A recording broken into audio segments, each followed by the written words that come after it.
All right, it's a rainy evening, and I am finally back after a whirlwind of trips. SEFF was great. I hope you guys enjoyed the footage from SEFF, as well as the flight footage of the Mitchell. I gotta say, really great event this year. Those guys put on one heck of a show. Really good time. If you guys haven't gone, you really need to put it on your list. Anyway, no event really ever goes without its issues, okay? And this is no exception. So I've got a couple of things that I have to take care of for just things. These are actually pretty easy things, so that's why I'm doing them now, rather than waiting till like later in the season. Let me show you what I'm talking about. So first up on the bench is a whole bunch of stuff. So first of all, I learned about this from my buddy Damon. Loctite stick. Yeah, it's like a glue stick, but Loctite, so it's not runny and messy all over. So I ordered that on Amazon literally as I was in the middle of the field there. But then we had an incident there where yeah, man, this thing still smells terrible. Let me cut to the footage that Adam at Model Aviator picked up.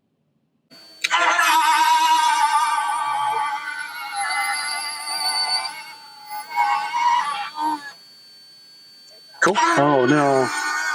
Is it smoking? It is smoking. That is not good. Nope. Goodness.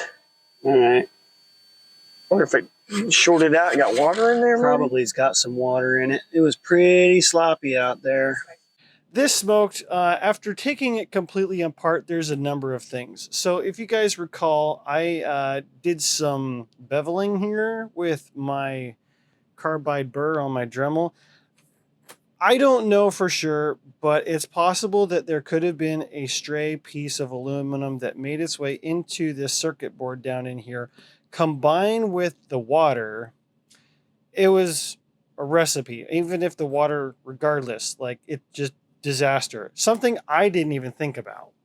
So that's why we go to these events, right? And we go out and we test the models. And that's what I tried to do over the course of last year. But again, I'm getting to my field and I'm generally not going to be flying on a wet field, at least not as wet as this was. It was really quite wet at SEFF that morning when I flew for them. So I am going to get some Corrosion X on the other one that's still good. But in the meantime, Ben, you're a lifesaver. He had some of these.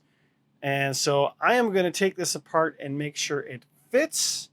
And if it do, I'm going to Corrosion X this and then put all of it back together and put it back in the plane.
All right.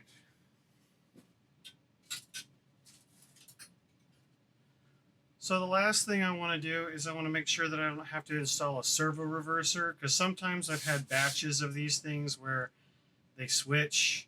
So let me go grab the other wing, and we'll make sure that the frequency is all the same.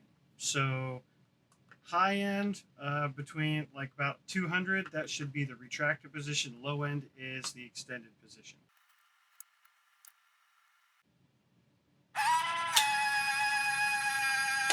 So we're good.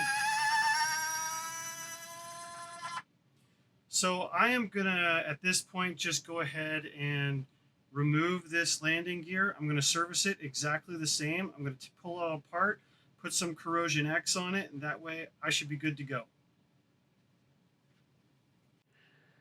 So this next part is on the Mitchell, the B25. So really there was nothing that went wrong with the B25. A couple of things I will note is that the darker paints like to bake and bubble a little bit in the sun. So that's something worth noting. That happens on all models. It's not really there's not much you can do because that's the way color works, right?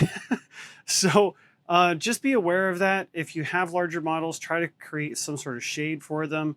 There was a little bit of a melting point on the top of the canopy with the B17 because there was green paint on it. So be aware, stuff does get hot. But really the hard thing that was a near miss, really, was the wheels. So the wheels, these are the original ones that came with the Hanger 9, and yeah, they kind of don't want to stay on. They're really soft rubber, and my buddy Logan, he had a tire completely roll off the rim on his landing, and I had one that nearly came off. So these are just old, tired, and will not do. So what do we have a solution for? That's right, Dubro. We're going to put some Dubro wheels on here, and it's really quite straightforward. It's just a matter of swapping them out. I'm going to drill these out for these pins and make sure that our clearance checks out. So I'm going to put you on the tripod and get to work. I got lucky. There's no flat spot on this.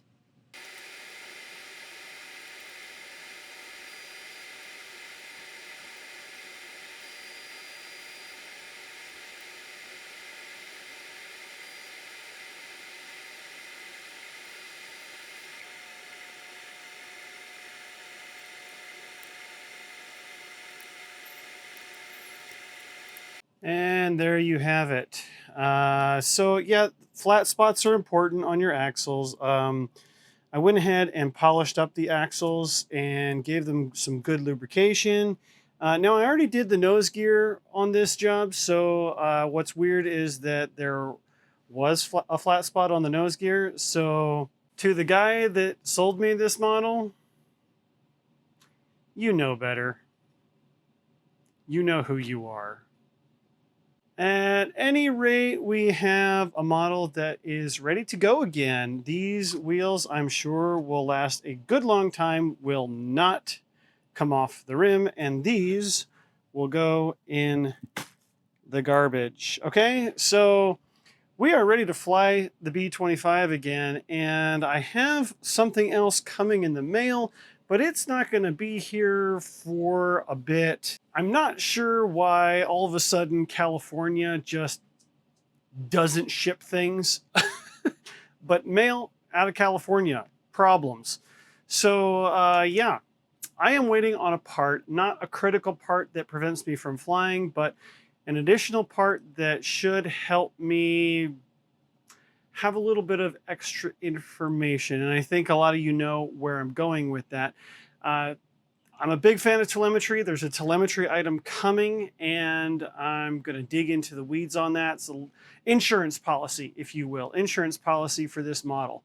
So I'm going to keep going on some other stuff here, and I'm going to have some sort of update at some point on the minuets because I have some new things that I want to share with you guys on that. So until next time, make sure you're going to dubro.com, getting all of your hardware goodies, celebrating 65 years. So go on over to their website, check on out, and, you know, just keep working on your flying works of art.